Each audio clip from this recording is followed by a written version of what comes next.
Tandem Nomads, episode 292. So burnout actually starts in the brain, but it gets stuck in the body. So to recover properly and to sustain that recovery with serenity and ease, we need to tackle both the mind and the body, and not in the ways that we expect. Hello, Nomad Nation. Welcome to Tandem Nomads, the podcast show and entrepreneurship platform where you can find great inspiration and resources to grow a successful portable business that is aligned with your lifestyle and your priorities. This is your host, Emel Deregi. I'm a business and marketing coach and the founder of Tandem Nomads. Today, we are going to talk about a topic that fortunately is starting to get more and more out there, which is burnout for entrepreneurs. And we know way too many solopreneurs, big entrepreneurs and owners of bigger businesses. And no matter what the size of your company, even if you're a small business owner or solopreneur, burnout is a real problem and a real deal that we have to address. And today I'm really excited to bring to you a very interesting and lively person, an expert on the topic about burnout and body. So I'm really excited to have Johdi Woodford here to share with you some insights on how you can actually tackle burnout, listening to your body and working through your body. So Johdi, thank you for being here. And are you ready for this ride? Thank you for having me. And yes, I think I'm ready. Excellent. So Johdi is a restorative movement specialist who helps people over 40 to finally uncover the root cause of their pain and treat it so that it doesn't come back.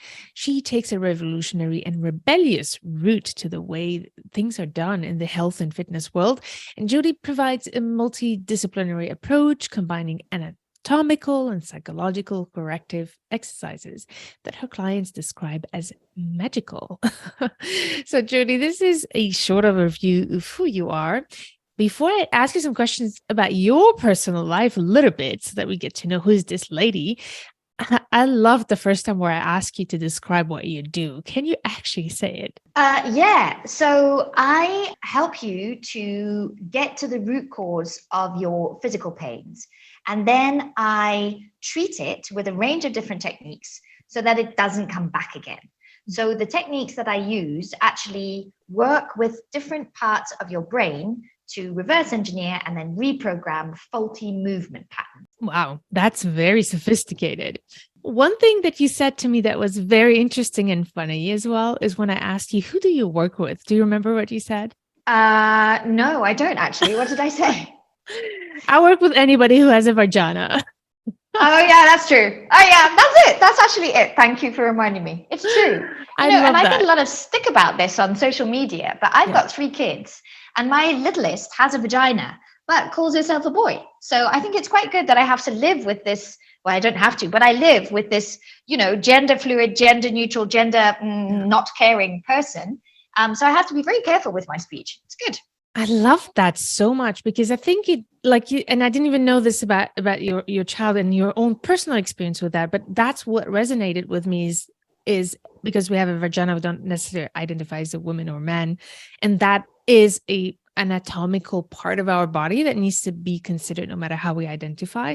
But also as women, I think it's an important part of our bodies that we need to consider. And as an entrepreneur, that's not the point of this episode, but I know, for instance, considering our cycle in the business is one of the topics I think I would love to cover very soon in the podcast. I thought that was really interesting how you actually tackle that and you talk about it a lot through your own social media and content, how the body of a woman can be actually very important to consider in our mental health as well. So yeah, absolutely. Yeah, we're going to dive into that. But actually, you also have an interesting background. Could you tell us a little bit about where you live and where you got to where you are? Yeah, sure. I live in Switzerland. I think it's the 6th country that I've lived in. I'm originally from Zimbabwe.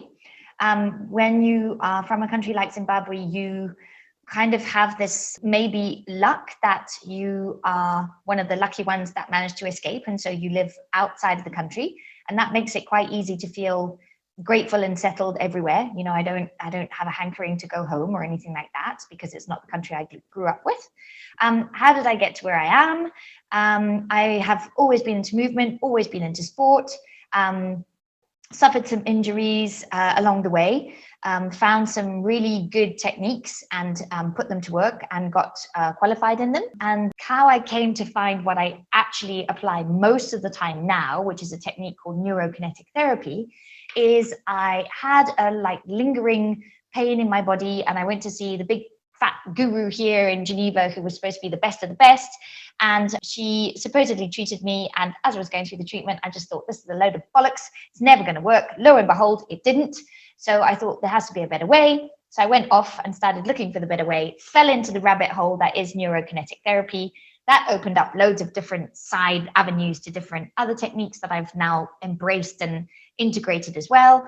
And so that is why I don't kind of fall under the category of physio or osteo or chiro or anything like that. It really is kind of an umbrella approach to the body, where I have complete freedom basically to look at how someone doesn't move. Really, I look at the parts of your body that aren't moving and ask myself, okay, why does that not move? And is that why this person is feeling pain and friction and dysfunction? So yes, I mean, it's brilliant. I love it. It's extremely varied. It's like Forrest Gump every day. It's a box of chocolates and you never know what you're going to get, which is brilliant. You know, it's what I wanted. One of the things that I love about you is listening to you talking is always so entertaining and lively. So this is going to be a blast, this episode, I think. But I actually would love to have some examples of types of pains that you actually treat. Okay, so at the moment, I am working with a lovely lady in the US. She has a baby and she is quite a keen horse rider. She's had lots of falls off her horses over the years, and she has a back that she calls nutsy. It drives her nuts. So the very last part of your back, there's two parts, but basically one of the last parts of your back is called the sacrum, and this tends to really bother her. What she would have said to me probably is, you know, I've just had a baby, my core strength is not what it should be, my back is really killing me. You know, I think it's to do with the fact that I'm just unfit, untoned, and all the rest of it. And what I've actually found with her is that part of her deep abdominals, if you like, is actually overworking and her back is weak. So what we're actually doing progressively is undoing the overworking abdominal muscle with some gentle massages. She has to lie down and put a tennis ball under her guts. It's wonderful. It's quite painful, but whatever. And then she has to gently activate her deep spinal stabilizing muscles. And so far, so good. It's really early days. We've had one session, but she did report that for the first time in as long as she can remember, she went to bed, she didn't feel throbbing in her sacrum, and she slept nicely. So that's a damn good start. I would say that my favorite people to help are people who have a pain that they know is not responding to traditional techniques, which are treating the site of that pain, and they intrinsically feel that where the pain is not where it's coming from, and they don't know how to understand where it's coming from and what to do about it. That's my favorite kind of client. I love that. Okay, that makes it very clear. And the other thing that's interesting about your business, we're here about talking about portable businesses and business aligned with our lifestyle. I remember when you told me your story and how you actually had to make a huge pivot when the pandemic hit and you had to close your boutique. You basically used to see your clients in a physical space and had to shift online. So how do you combine the offline and online components of your business? It reminds me of a joke. How do hedgehogs make love? And the answer is carefully. So how do I combine the two? I combine the two carefully, because obviously I would like to think that I can help anybody and anybody with everything, because most healers want to help anybody and everybody with everything, don't they? You know, so I've had to be very careful and get selective. So what I try to do is I have a couple of screens that I put people through. I try to make sure that the people who I can see here in person are more complex cases when I can see them in person. For the online world, I either see people who are already quite athletic, already know their bodies quite well, already have some understanding of, this pain is not the site. You know, I can't see someone who's completely lost in their body online because it would be tricky. And what I also do online is I do small group programs where I teach my key foundational protocols. So there's some things that I share with 90% of my private clients. I take them through these foundational protocols, which is how to breathe, how to walk, how to align your body, how to eat, how to de-stress, how to find safety in your body, how to find actual rest without sleep, because sleep is not restful. So those key foundational learnings are what I can best do in a group online. So like hedgehogs make love, carefully, very, very carefully, because I like to think that the work that I do is obviously extremely meaningful, but it's also important. When someone trusts you with the well-being of the place where they spend all of their days and all of their nights, you really gotta get it right. So I'm careful, I'm thorough. Plus I'm a nerd, which helps. That's amazing. So basically all the educational part is done online, and then the physiological part is the things you do in Switzerland in your, I guess you have a space that you rent where you receive. Yeah, you could say it like that. Mm-hmm. All right. Oh, interesting. Love that. So you already mentioned directly and indirectly a lot of the things, the parallels that for you are important, which is the psychological and the body. And you are an entrepreneur, and you work with sometimes also entrepreneurs who actually struggle with burnout, and that goes through the body. So first of all, if you could share anything about your personal life, your personal experience around burnout, and what is your take on that? Why do you believe that there is a connection between the body and the burnout? So in 2018, I was diagnosed with burnout because you can build a business after a business after a business, right? You can be a serial entrepreneur, but you can't be a simultaneous entrepreneur. And Johdi Woodford decided, no, I can. Of course I can. So I tried to build various different, what I thought were revenue streams, but actually were standalone businesses all at the same time. And it was a disaster. It was very successful. It worked wonders. Clients were delighted. I was dead. So I was diagnosed with burnout. It was a huge shock, huge shock, because I just thought there's something wrong with me, but I don't know what it is. And when I went to see the doctor, she said, well, you're just burnt out. No big deal. Anyway, it was a huge shock. So I went to see a therapist, and I did talk therapy. And what I found is that me and a lot of people like me can talk ourselves into or out of any situation you like, because we are extremely cerebral. Linguistic ability is there. I can tell you what you want to hear, but it wasn't actually impacting my physical baseline. And as someone who is very physical, I felt like I was sitting in the therapist's office and telling her what she wanted to hear, and probably making progress, probably healing, but I wasn't feeling my body come back to life. I still felt like a shell. And when I brought this up with her, she said, okay, well, you know what you need? You need to go back to exercise. You need to go back to the gym. You need to go for a walk every day. You need to, walk at least an hour. You need to give your body like movement. But I was so burnt out and so tired and so exhausted that the idea of going back to a gym, which I hated anyway, was never going to happen. The idea of actually taking myself out for a walk for an hour was insurmountable. So I really struggled, and I hit lots of obstacles in ways that I wasn't expecting to hit them, in that I thought the therapy would be hard and having to dredge up, uncomfortable stuff about pasts and past lives and childhood and all of that stuff. But what was actually really hard was reconnecting with my actual physicality as a woman, as a mother, as a human. And so what I started to realize was that there's a gap between talk therapy, which is very well intentioned and probably works really good for a lot of people, and people like me and others like me. I've realized that there are loads of us in the world who need that physical grounding as well, because we live in two planes. We live in our heads, but of course we've got this physicality as well. So I started trying to find really tiny ways of bringing my body back to health. And I did lots of reading, and I did lots of research, and I learned that sleep isn't restful. I learned that meditation really can only be done on a healthy brain. That mindfulness is quite hard when you're sad and you're tired, and it can just make you feel worse. So all of the typical paths that people are shown, and all of the traditional routes that, again, well-meaning therapists guide you towards, are often the next step that you need. The initial step that you need is to find safety, is to find rest, and is to find like this intrinsic agency within your physical body. You can't just go for a walk for an hour. It's too much. It's too much when you're burnt out. So there's a gap between that initial therapist telling you what to do and being able to get to the gym and get back with your, healthy habits. I mean, I swim.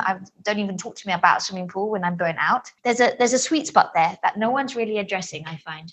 I love that. Wow, this is so good. And I would love to hear more about what are the things you suggest to actually tackle that, especially for those who are there. But before we even get to burnout, how can we, first of all, prevent it? And how can we see the signs before it's too late? Well, I mean, this is a thing that I found the therapy really helpful for, because at the end of the therapy, walked away with my own personal kind of flag sheet. So I have things that I know when I start to tick those boxes, when I start to tick too many of those boxes, I'm starting to go over to the dark side again.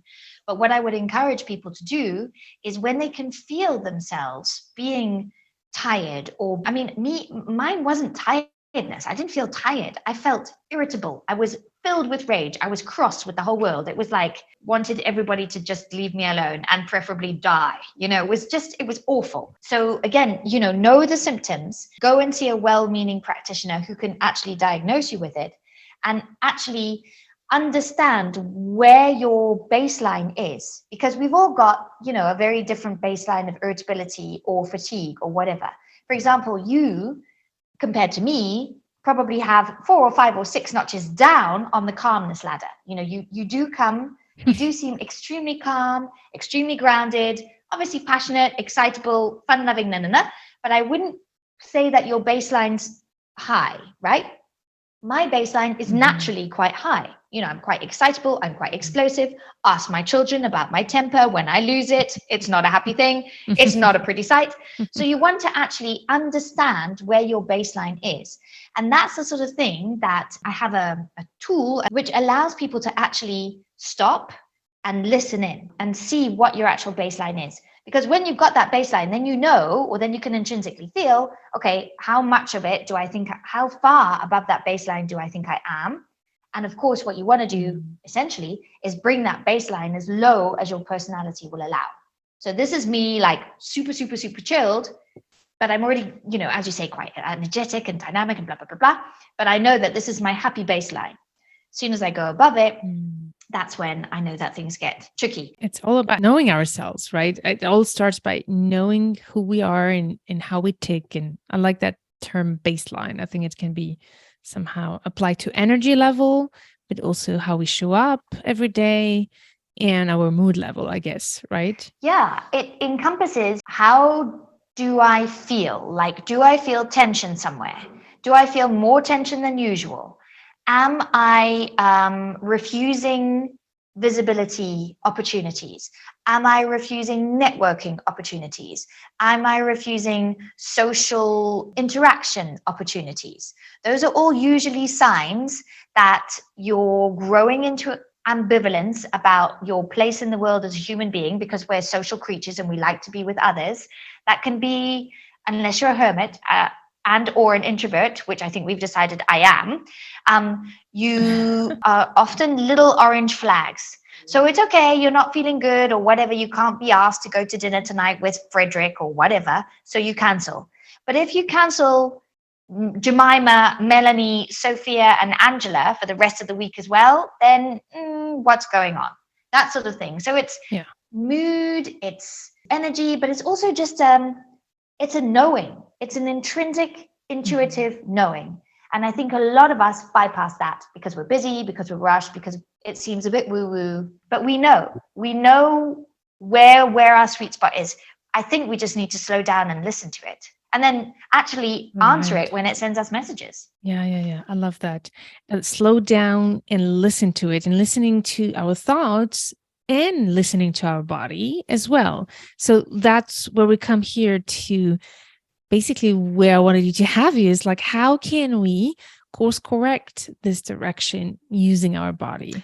So this is where I have a really good 7-step process. So I will share the link on the show notes of this episode, which is tandemnomads.com/292. Very good. Thank you very much. So in our body, we have 7 diaphragms. Most people know the breathing diaphragm, actually, because they've heard about, oh, my diaphragm's tight. When you have hiccup, your diaphragm's twitching, blah, blah, blah. So most people think that they have a diaphragm and it sits below their ribs and it's part of their breathing mechanics, maybe. But actually, you've got 7.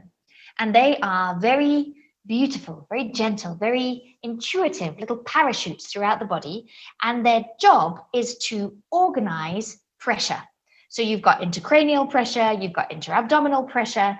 And as you can imagine, when the pressure is in perfect balance, that thing that we're all forever on the lookout for, perfect balance, when we all like to be perfectly balanced. Anyway, so when you are perfectly anatomically balanced, those pressure sensors that are the diaphragms are all doing their jobs perfectly. We, for loads of reasons, get out of whack, get out of balance, get misaligned, and we can feel the pressure building. You might feel a headache. You might feel constipation. Okay. You might feel like your pelvic floor, like the bottom, like your undercarriage is either tight or too loose. You might feel sinusitis. Your sinuses are all kind of not happy. Okay. Those are all signs that your diaphragms or your intra-body pressure system is off. So in the little freebie that we're going to give peeps after this episode, they are going to be able to get themselves into biomechanical neutral. Their spine is going to be neutralized. Their diaphragms are going to be neutralized. They're going to close their eyes. They're going to do a gratitude practice and they're going to breathe. Because if you tick all of those boxes, you are basically doing everything you can on a physical level to rest, restore, and rejuvenate. Ta-da! Just like that. I love it. But yeah, it's a funny kind of mishmash of a load of different techniques that I put together because I found it really helpful for me, and my body's not special. My body is a typical body with ovaries. No, it doesn't have ovaries anymore. Oh my God, that's such a lie. Anyway, it's a body with a vagina that, has had its fair revolutions around the sun and needs to be nourished, enjoyed, looked after. Nourished, yes. Right. So I love the tips that you shared, and we will share the link in the show notes of that exercise and guidance that you have about putting the body. I guess it's about, if I understood well, those steps are about listening first and then practicing some kind of shift through the body to be able to shift the mind.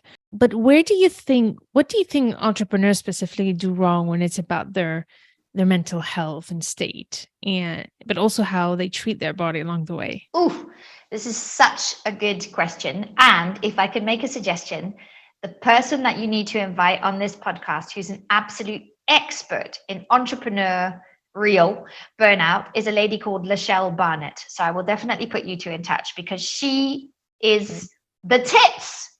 I learned that recently. It means really good, the tits. Anyway, so she can definitely speak to that much, much better than I can. But I think when you become an entrepreneur, a lot of people do it because they think it's going to give them extra freedom. Okay. That's not why I became an entrepreneur. I became an entrepreneur because I couldn't get enough hours doing, Pilates work to actually sustain my salary. The majority of people, and especially probably in your world as well, where they want this portable business, where they want to be able to take it wherever they are, and they want it to kind of, just fit into the lifestyle that they'd love to have. You want to do it for freedom. And so you leave your lovely golden handcuff corporate job, maybe, which is what I did. You start a company, okay? And then you love it so much, it doesn't feel like work. It's such a nice change from what you had before, whether that was a 6-figure corporate job with 6 weeks of paid holiday a year. Yes, that's what I gave up. That you just do it to distraction. And of course, it doesn't feel like work, so you're doing too much of it. It gives you great pleasure, so you do it more. You want to do more of it, so you say yes to everything or most things, until you realize, gosh, I'm really quite tired. And I've worked myself into a wonderful pair of golden handcuffs, this time of my own bloody making, I think as well, entrepreneurs, we are always on. You hear this all the time. I can't turn off. I've got so many ideas. I don't know what to put them in. I don't want to journal. And I've got this thing and So your list of to-dos gets bigger because you're adding on, oh, must invite Lachelle Barnett to my next podcast. Must remember to ask Johdi about that lady that she told me about burnout, na, na, na, na, na, na. And it just goes on and on and on. And so it's not, how can you stop doing all of this stuff? It's not, how can I turn off my brain? It's how can I find systems of containment that create capacity, that preserve my energy, and that allow me to feel that I'm still free because I'm in control. This is so important. I love when you bring that idea that, we often combine our passion, and that's the conversation I had a lot with my husband as well. When we combine our passions, when our business is our passion, it's a wonderful thing. But then when at some point it becomes the source of that stress because we just do too much of it. And at some point, the risk is also that it doesn't become a source of happiness anymore because we're overworked as well. So it's a vicious circle. And I think it is so crucial to be, for me, it's all about building habits. And I think habits of success, of growth, but also habits of self-care.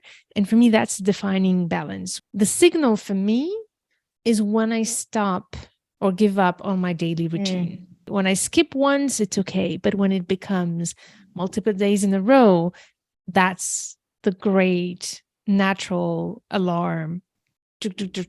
You're giving up on something that's really important to you, which is your self-care. Yeah, absolutely. And so that comes back to the very idea of your baseline and the boxes that you're ticking when you're going to the dark side. So, if I miss it once, okay. If I miss it twice, if I'm missing it daily, there's a problem, people. So you've already got a really good set of markers, objective markers that show you that you're keeping to the straight and narrow, which is brilliant. Yeah. Yeah. And I think everybody should find their own markers in a way. But I do think that I've been talking to so many entrepreneurs, and those who really manage to, first of all, enjoy their business and make money, because that's another dangerous, is that it becomes a hobby. We're so passionate about it that we don't care about making money, and we're ready to help anybody without even getting paid for it properly. That's another source of burnout, when you get to work and not get paid for it properly. I see you nodding your head like big time. Very much so. I mean, you can't see this, absolutely, for those of you who are listening. But yeah, I think it's really important to also build some not only healthy routines, but also to have other sources of joy beyond our business, even if that is the biggest source of joy. For me, that was my biggest learning, because I've always been passionate about entrepreneurship, and I've always been doing it even before I was an entrepreneur, right? And no matter what I was doing, as a student, I started an initiative. In high school was my first entrepreneurial initiative. Yeah, it was high school or junior. Anyways, I was 14 years old. So when that's the passion and then it becomes your source of income, that's a very dangerous place, because then you have no other source of joy when things go rough in the business, or when things, and let's say it, this journey is full of ups and downs. So if we tap our energy in just that, I think that's a dangerous place somehow. I agree. And I think I'd take it a step further. I think it's okay. I mean, I've been doing this a long time, and I'm okay mixing passion with business. And I mean, this is my life. This is how I live my life, that I'm trying to teach others how to do as well. But I would take it a step further, because one thing that I had to come to terms with recently was when I had my offline business, it was called Little Bird Pilates, right? And when I transferred it across and finally got the guts to step into putting all of this stuff together and bringing my full power to the people in front of me, I rebranded and I became Johdi Woodford Therapeutics. And so now it's like, is this my identity? Or is there still some sort of gap between, who I am now on this podcast, and then we're going to shut down, and who I am when I'm serving my kids lunch in a couple of hours? It's a very nebulous, hard to navigate, unclear, boundaryless place to be when you are the face of your brand. You have an eponymous brand, and you're and I get people in the street here in my little village that say, oh, I saw you the other day. And I think, you did? I didn't see you. And I kind of think, shit, did I blag that person in the street? And they're like, no, I saw you on Facebook. And I'm like, oh, right. Okay, fine. Just in case, that doesn't mean you saw me, by the way. Okay, that's actually really destabilizing to think that I might have snubbed you in the supermarket when you're talking about my social media presence, Or like you, I do loads of sales calls and the person comes on like they've known me forever, whereas I'm just meeting them for the first time. And so it's a big kind of adjustment to think, okay, you're visible, you're a visible almost personality without blowing my own horn. You do become this visible personality and you have to kind of, sit with that. You can call it a weight, you can call it a pressure, you can call it the limelight, you can call it whatever you want. And that as well becomes a source of, can be a big drain because you think, I've got no privacy. I'm always on show, and my face is everywhere. Actually, it's not. That's a great source of navel gazing. That's one thing. If you're listening to this podcast and thinking, it's true, I can't go anywhere, everybody knows me. No, they don't. You're not Madonna. Everything is fine. You just see your adverts all the time. You just see your chops all the time. That's how we perceive it. Exactly. I think it's all about how we decide to perceive it. It's funny that you say that because that's exactly what I had to work through at the beginning. And now it's a bit different. It happened to me so many times. For example, when I came to Vienna, I would go to a cafe and people would stare at, two women stared at me. And I was like, God, they're staring at me. And then I received a message that said, Amel, I saw you in the, I was like, I have no idea who you are. I've been following you for years. And yeah, it can be very intimidating, can feel like our personal private space has been invaded, but actually no, it's just somebody who saw you. There's nothing personal. And that's the thing that I shifted is I always say, and I talked about this in other episodes as well, how it's important to make the difference between private and personal, right? Privacy is about things you don't want to come out. They're personal, like private to you, like your life, your personal life with your family, your details that you don't want other people to know. That's different from your face. Your face is just your face, right? And you get to choose what you put out there. And I think that's important to not get overwhelmed by that. I think because we think people recognize this, we're like, oh my God, my privacy has been invaded, when actually you're just being personable, right? That's why people trust you, is because they get to know you, who you are on that professional side, and as much of the personal as you want to share. Exactly. Yeah. But it is even more than passion. If your personality, if your chops are the face of your business, that to me is another source of angst or anxiety, which can also flip you over into that burnout where you think, I've got to be on all the time. Because I could easily think, bloody hell, best I've got my hair and makeup all done up when I go and walk my dog in the morning, because what's her name has seen me on Facebook, But luckily I'm like, you know what? What's her name seen me on Facebook? And this is what I look like at 6:15 in the morning when it's snowing outside and I'm walking my over hairy hound. So it's all about perception. It's about being brave and thinking, this is okay. It's really okay to not be on all the time. And that's a whole different topic as well, because bravery is not a great emotion to be in. You don't want to sit in courage, but that's a different topic. We'll talk about that another day. I love it. So good. I love this. And I thank you so much for your insights and sharing your expertise around this and also your personal experience. And we have to close this conversation slowly. Is there anything you want to add to this topic before we also get to send our listeners to where they can find you? Yes, I would like to say, if you're listening to this episode and we've hit on anything that has been a bit triggering or a bit difficult to hear, or you have any kind of suspicions, take it to some trusted health providers. Because as you said right at the beginning, burnout is getting a lot more attention these days. It's not a source of shame or despair. Your brain is an organ. It's totally allowed to get sick. Antidepressants are a wondrous thing. I loved being on antidepressants. Just for the record, I was really quite sad when the psychiatrist said to me, now, Jodi, you have to stop. Okay. And I was like, really? But it's so nice here. So they are not a bad thing. Take the drugs, get the help you need. There is no shame in this process. And whatever you do, don't leave it. Don't sit and ruminate for another hour thinking, I wonder if I am. Just go and say, could I be burnt out, and see what happens. You'll be amazed at the journey. And when you look back at it, you'll feel stronger and better on the other side. That's what I'd like to say. Public service announcement over. I love that. Thank you so much for highlighting that. I think it's important to highlight that to our listeners. If you're listening and you feel like you have some doubts, seek help. This is so important. And if you are not there and you still want to prevent it, then I think educating ourselves on the topic is also something important. So just listening to this episode, I think is a great thing, but there's so many out there resources. Is there any resource that I will link to this episode, all the episodes I did on burnout and mental health, because I have a ton of them, because this is really important for me. But is there any specific resource you'd like to share on top of the link that we will put in of your exercise that you suggested? Not really. I think it's a really, really personal journey. And I think your personality will lead you to the right route for you.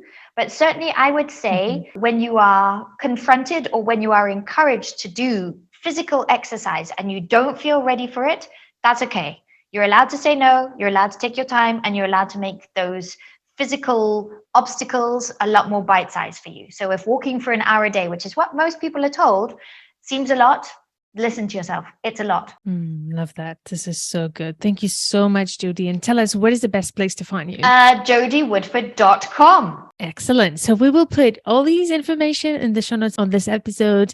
Go to tandemnomads.com/292. Thank you so much for listening.